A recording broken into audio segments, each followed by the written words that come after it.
Okay, I'm just gonna get out of here. If you can see this, this is my Rife software, okay? And if you can see, I zoom in on here, I am running amoxicillin. I've been running that for 32 hours, okay? I'm gonna go over here and I'm gonna stop it, okay? Generator's right here. That's the remote module that's used to transmit the frequencies, and this is the XM generator. That's like $150 worth of stuff right there. Okay. I'm gonna go back to this. I'm gonna go to the Programs tab,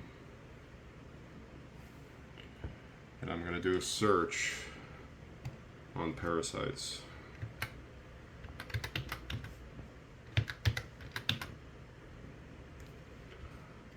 Click search, and there you go. We have so many parasite frequencies, it's literally, look at this.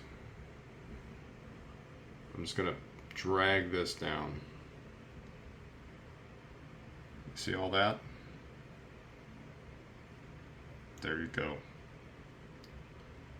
They have so many parasite frequencies, it's absurd. But of course,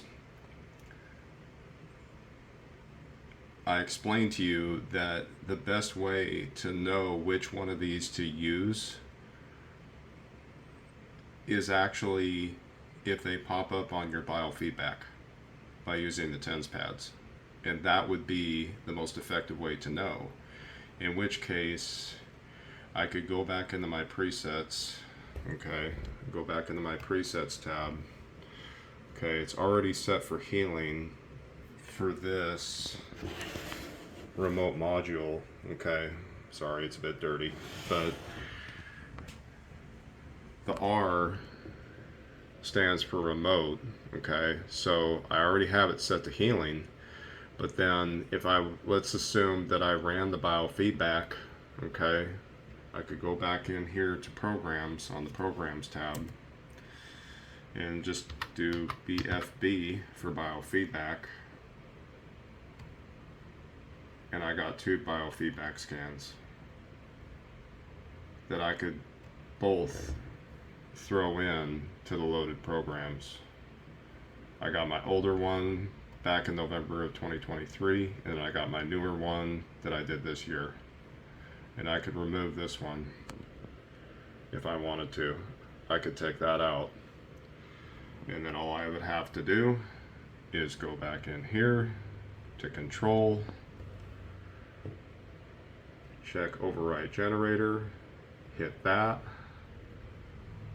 and then they're in the program. And then the only thing I have to do is hit start,